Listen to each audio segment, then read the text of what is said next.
Guys, welcome to the session, and this is a level 2 session. We already know that we will go ahead and we'll discuss the editorial headlines and the business page headlines. लेकिन इसमें आज मैं आपको दो और paragraphs discuss करूंगा जो first page पे लिखे हैं और एक दो हेडलाइंस इधर उधर के. तो let me go ahead and straight away start this session. या look at the first headline. किस चीज़ से, फर्स्ट पैराग्राफ किस चीज़ से रिलेटेड है? ये जो प्ली गया है सुप्रीम कोर्ट में कि कोविड-19 केयर फंड जो है उसको डिजास्टर फंड में ट्रांसफ़र कर दिया जाए. इस प्ली पे सुप्रीम कोर्ट ने जो इसको स्क्रैप कर दिया है, जो इसको टर्न डाउन कर दिया, उसी पे है ये. The central government has the freedom to decide the financial measures, means the financial actions to be adopted, means to be taken to deal with coronavirus disease pandemic. The Supreme Court ruled on Tuesday. मतलब the Supreme Court said on Tuesday, Supreme Court ने ये decision दिया, ruling दिया. Upholding the validity of the PM Cares Fund and rejecting a plea. देखो uphold किया जा रहा है. इस वर्ड को हमने डिस्कस किया है अभी कुछ ही दिन पहले वर्ड्स के वीडियो में. जिस चीज़ को भी हम अपहोल्ड कर रहे हैं उसको क्या कर रहे हैं, उसको बरकरार रख रहे हैं. तो सुप्रीम कोर्ट ने क्या बरकरार रखा है? The validity of the PM Cares fund. PM Cares fund की वैलिडिटी मतलब कि वो वैलिड है, वो सही है PM Cares fund. And rejecting a plea, और एक प्ली को रिजेक्ट करते हुए. और प्ली क्या सीख कर रहा था, प्ली क्या मांग कर रहा था? Seeking transfer of all monies. देख लो मनीज़ का इस्तेमाल, मनीज़ का इस्तेमाल आप देख लीजिए. आज तक आपने सिर्फ पढ़ा था मनी, लेकिन look at the use of monies. Transfer of all monies collected in the fund till date to the national disaster resource fund. तो ये जो जितने भी फंड्स जो आए हैं ना, फंड्स, इन्हीं को यहाँ पे मनीज लिख दिया है. Alright, so this was the first paragraph जो मैं आपको दिखाना चाहता था. इसमें से दो चीज़ें सीखी हमने. एक क्या सीखा?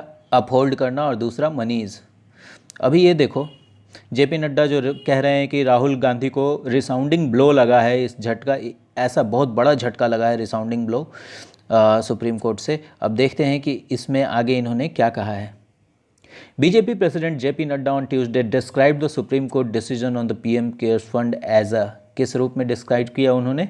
रिसाउंडिंग ब्लो, बहुत बड़ा झटका. किसको? To the nefarious designs of Rahul Gandhi. यहाँ डिज़ाइंस का मतलब नेफारियस प्लान्स, और नेफारियस का मतलब तो आपको पता ही है कि कुटिल, जो बिल्कुल भी अच्छा नहीं है, ठीक है ना. नास्टी डिज़ाइंस, सीखा ना. इल फीलिंग वाला design. Nefarious designs of Rahul Gandhi and his band of मतलब एंड हिज ग्रुप ऑफ. अब देखते हैं, रॉक बैंड होता है. And his band of rent a cause activist. कैसे एक्टिविस्ट का बैंड है इनको? रेंट अ काउज, किसी भी तरह का काउज जो है वो ले लेते हैं उधार पे कुछ दिन के लिए और उसमें एक्टिविज्म करते हैं. तो इसी को लिखा गया है band of rent a cause activist. Alright, now let me move to the next pages and let me see what do I have to tell you. Just give me a moment. Alright, so I will come straight away to page number 6. और यहाँ पे मुझे एक और चीज़ आपको दिखानी है जो मैंने आपको बताया है, रिवाइज़ कराना है उसको. देखो क्या लिखा है. Agra welcomes reopening of gyms and restaurants. इसके रेस्टोरेंट कोई नहीं पढ़ेगा, restaurant.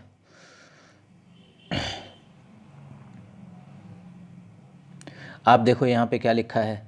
The gym and restaurant owners will have to ensure compliance. और मैंने आपको बताया था, और आप ये बात जानते हैं, कंप्लाई करना मतलब, और कंप्लाई के साथ विथ लगता है. कंप्लाई विद द रूल्स का मतलब अडेयर टू द रूल्स, मतलब फॉलो द रूल्स, और कंप्लायंस मतलब उसका अडेरेंस, पालन. ठीक है ना. So this was it. Now let me show you one more headline here. Guys, if you like this session, give it a thumbs up. And please, अगर कोई भी confusion हो आपको, if there is any confusion, write it down in the comment box and I will discuss it later. Expedite results of students, high court tells DU, high court ने Delhi university को क्या कहा है कि स्टूडेंट्स का result को क्या करो, एक्सपेडिट करो। कुछ ही दिन पहले हमने वर्ड्स के वीडियो में देखा है कि एक्सपेडिट का मतलब फास्ट ट्रैक करो, फास्ट ट्रैक करो। Alright, so that was it. Now let me move to the editorial page and let us discuss the headlines first, and then I will tell you which article we will go ahead and we will read today. First of all, let us look at this headline. It is related to China and our textile industry. Textile industry India के GDP में काफ़ी important contribution देता है, काफ़ी important industry है ये. And look at this lady over here. Her name is Ritu Kumar and she is a very renowned fashion designer. So now let me go ahead and let me, how China is destroying our textiles. Textile समझते हैं ना, textile वैसे कपड़े जिनको काट काट के कपड़े बनते हैं। To preserve its traditions and jobs, India must stop textile related imports from China. अपना ट्रेडिशंस और जॉब्स को प्रिजर्व करने के लिए, बचाने के लिए इंडिया को क्या स्टॉप करना चाहिए? Textile related imports from China. China से जो भी कपड़े टेक्सटाइल आ रहे हैं उनको रोकना चाहिए, ऐसा रितु कुमार का कहना है। Now let us look at this headline, और यहाँ पे एक और वर्ड है जो आपको रिवाइज कर लेना चाहिए, ambit. Expand the welfare ambit. अब देखो, समाज वेलफेयर के लिए, सोशल वेलफेयर के लिए गवर्नमेंट काफ़ी सारे स्कीम्स लाती हैं, ठीक है ना, तो उनको हम लोग बोलते हैं वेलफेयर स्कीम्स। तो इसने क्या कहा है कि वेलफेयर का जो दायरा है, जो एम्बिट है, उसको एक्सपैंड कीजिए, उसको बढ़ाइए। क्या लिखा है? Invest more in MGNREGA's, Mahatma Gandhi national rural employment generation scheme, काफ़ी लंबा सा नाम है। मनरेगा में ज़्यादा इन्वेस्ट कीजिए, ज़्यादा पैसे लगाइए। Enlarge the PDS basket, public distribution system, ये जो चावल मिलता है, शक्कर मिलता है और ये सारी चीज़ें जो मिलती हैं सस्ते दामों पे, to the people who are below the poverty line, इस PDS बास्केट को, मतलब इसमें जो जो आप चीज़ दे रहे हैं उसको और एनलार्ज करो। ऑलराइट, और अभी आपने देखा होगा कि हमारे एक बहुत ही फेमस, रेनाउंड और म्यूजिशियन पंडित जसराज नहीं रहे, तो Pandit Jasraj, the Tansen of our times, हमारे समय के क्या थे? तानसेन थे। Mainstreaming classical Indian music, classical Indian music को इन्होंने क्या किया? मेन स्ट्रीम लाया, मुख्य धारा में लाया। आप ही लोग बताओ, कभी आपने कोई क्लासिकल म्यूज़िक सुना है? अगर टीवी पे आ रहा हो, पहले DD1 पे आता था, पहले ये DD1 पे आता भी था क्लासिकल म्यूज़िक का, कौन देखेगा? कोई नहीं, सबको तो चाहिए बॉलीवुड। तो उसको, क्लासिकल इंडियन म्यूज़िक को इन्होंने क्या किया? मुख्य धारा में लाया, मेन स्ट्रीम किया। विद कम्युनिटी पार्टिसिपेशन, कैसे मुख्य धारा में लाया? कम्युनिटी को पार्टिसिपेट करवाया इसमें, आपके मेरे जैसे लोग सोसाइटी के, उनको पार्टिसिपेट करवाया। तो mainstreaming classical Indian music और with community participation, community participation के साथ, will be his lasting contribution and legacy, ये इनका कैसा कंट्रीब्यूशन होगा? जो बहुत बहुत टिकने वाला, काफ़ी दिनों तक लास्ट करने वाला कंट्रीब्यूशन है, और यही इनका लेगेसी भी है। लेगेसी आप समझ गए?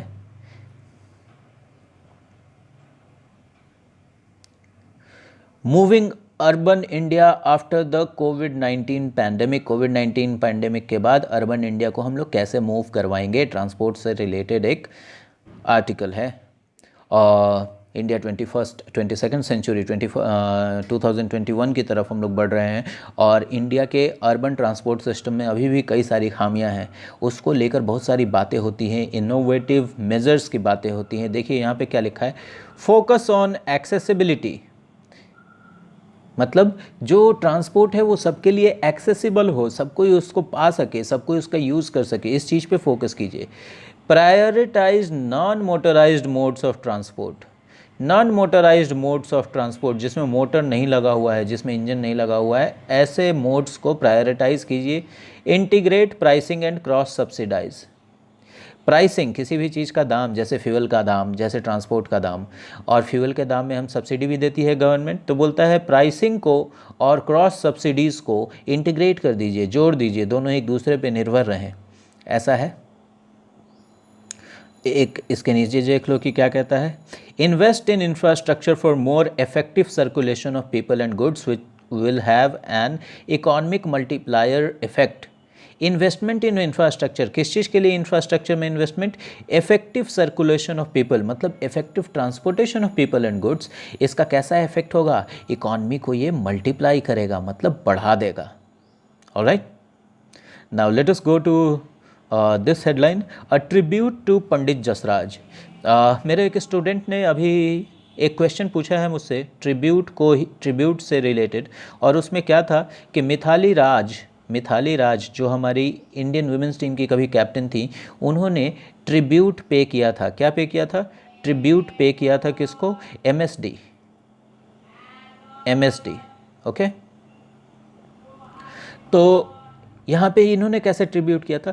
धोनी का जो भी कंट्रीब्यूशन है स्पोर्ट्स वर्ल्ड में और इंडियन क्रिकेट पे और इंडियन स्पोर्ट पे, उसको इन्होंने ऑनर किया था, तो उसको ट्रिब्यूट दिया था। और यहाँ पे हम लोग पंडित जसराज के लाइफ को, उनकी मेमोरीज़ को, उनके कंट्रीब्यूशन को ऑनर कर रहे हैं, तो यहाँ पे हम क्या कर दे रहे हैं? उनको ट्रिब्यूट पे कर रहे हैं।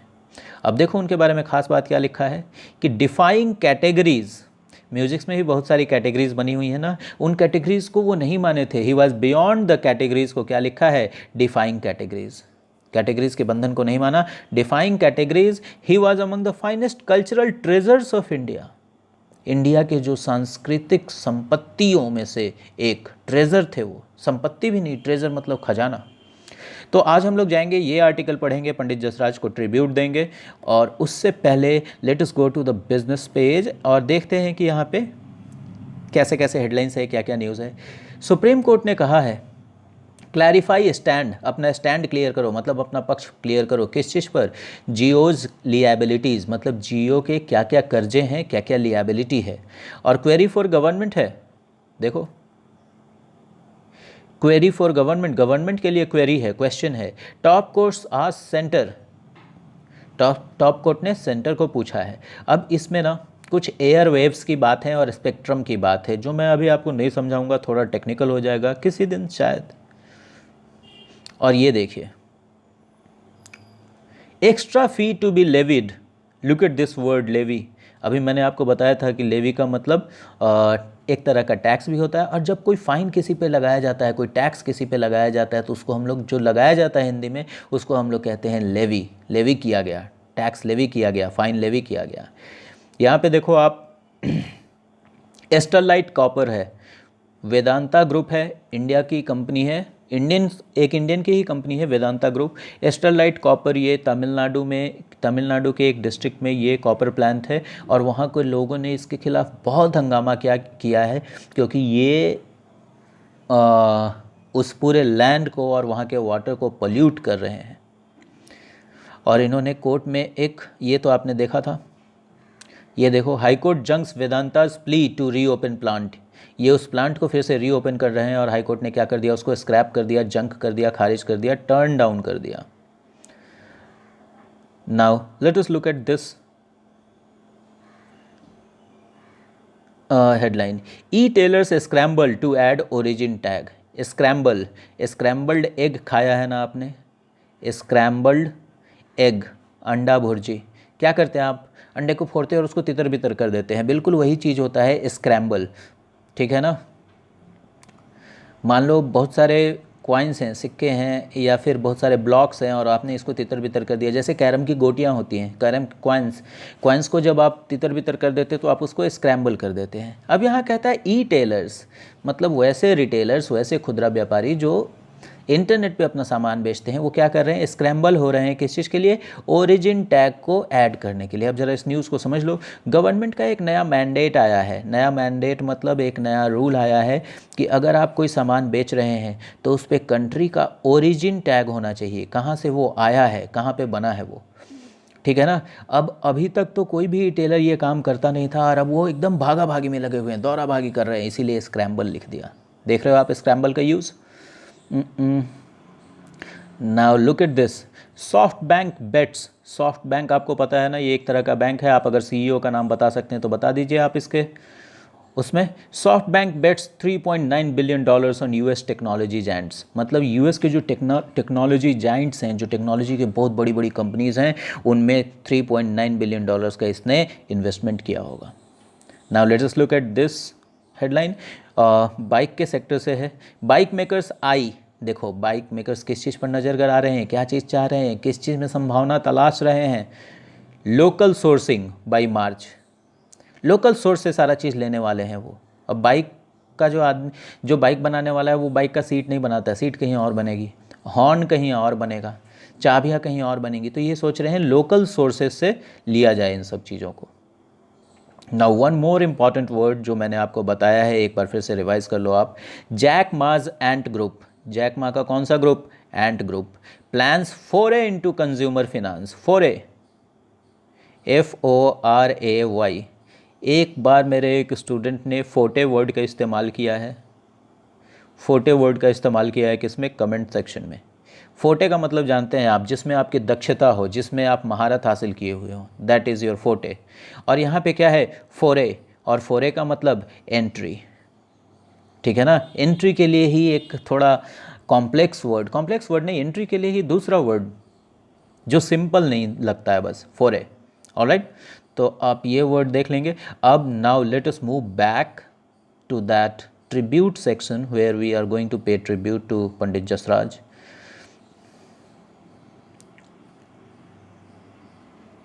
Now let us look at the first paragraph, and before that just give me a moment, let me have some water.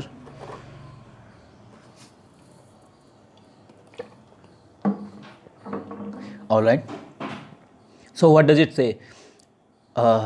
Let us move. देखो क्या कहता है।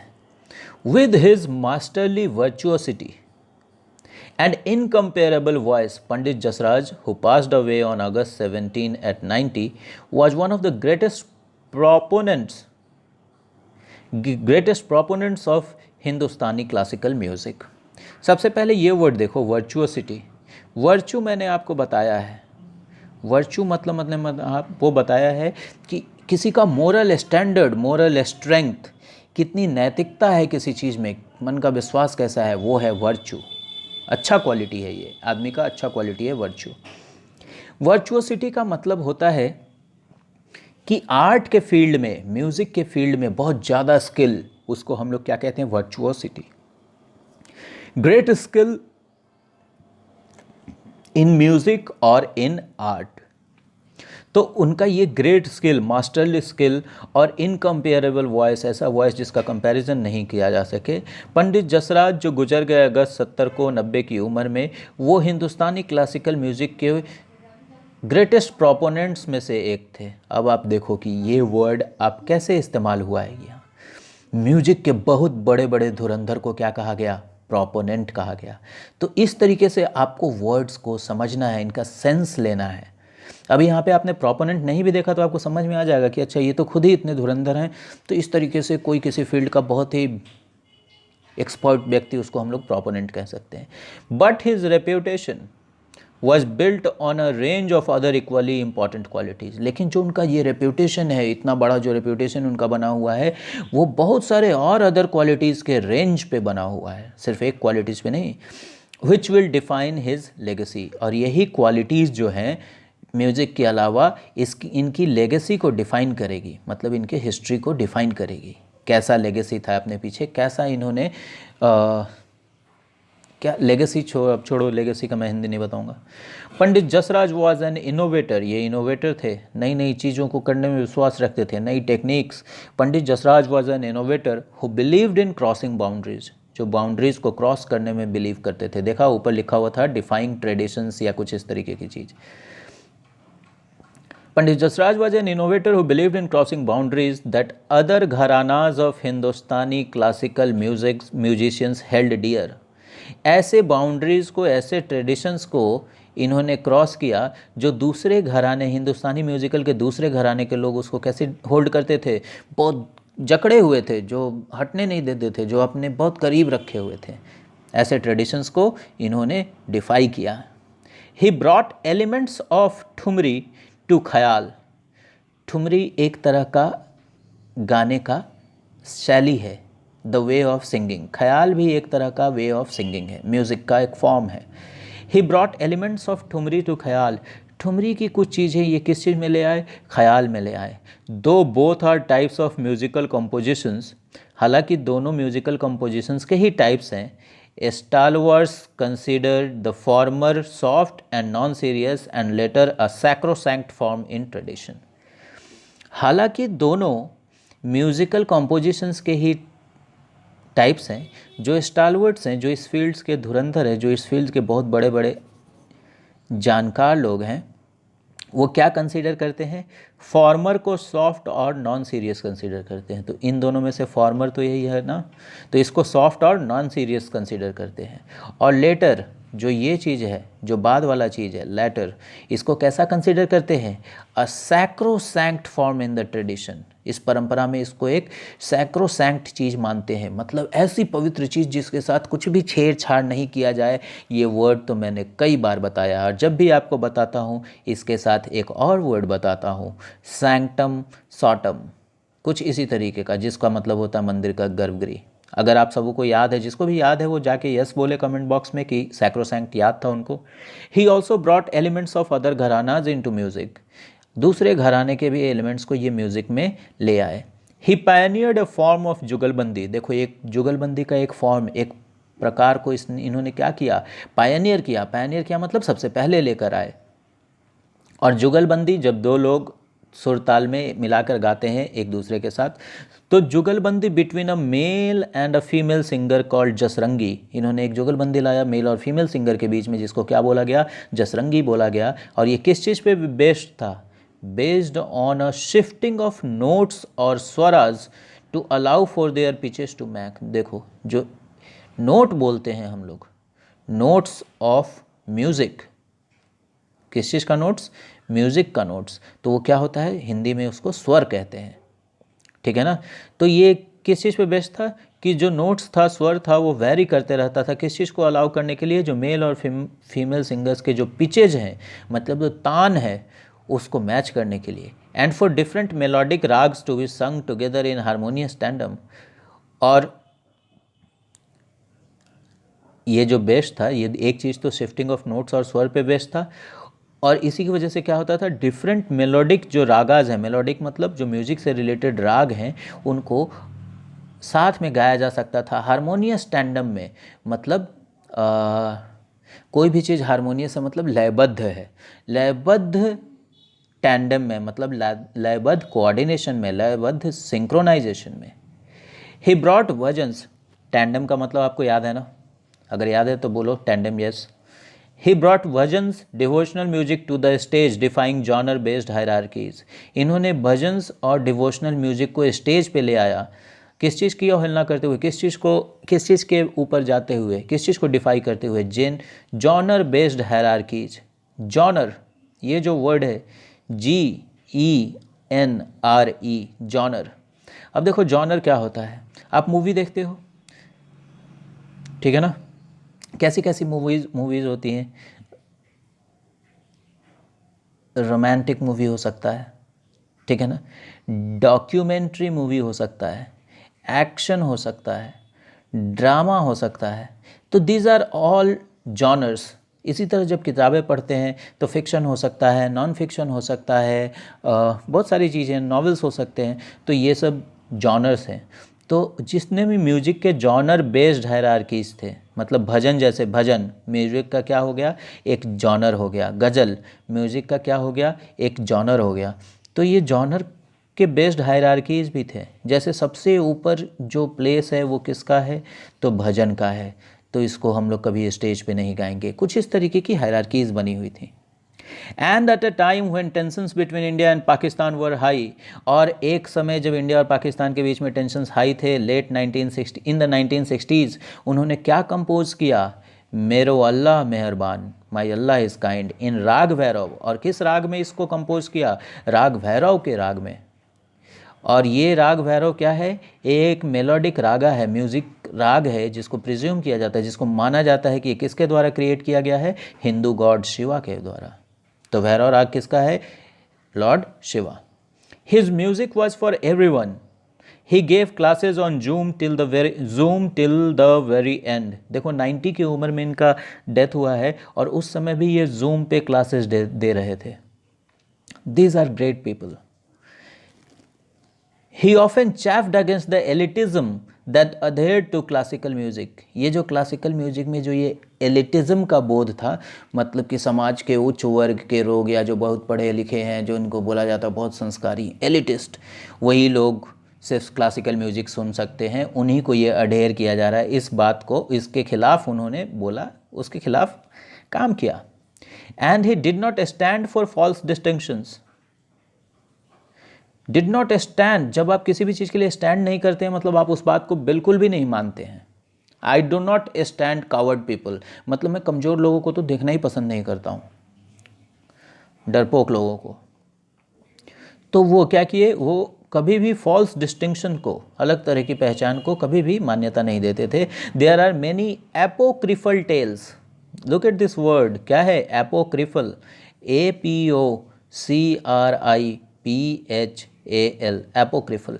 एपोक्रिफल का मतलब ऐसा होता है कि जिसका कोई प्रूफ नहीं है लेकिन लोग मानते हैं कि सच है। तो उनके बारे में भी कुछ ऐसी कहानियां हैं जिनका प्रूफ तो नहीं है लेकिन लोग मानते हैं कि सच है, इसीलिए क्या लिखा गया है, apocryphal tales that surrounded Pandit Jasraj. He also has a planet named after him. देखो इनके नाम पे एक प्लैनेट का भी नाम दिया गया है। ये अमेरिका में अभी रह रहे थे, न्यू जर्सी में, New Jersey, which will add to the legend of the man. और इनके लेगेसी में ये भी चीज़ तो एक एडिशन है।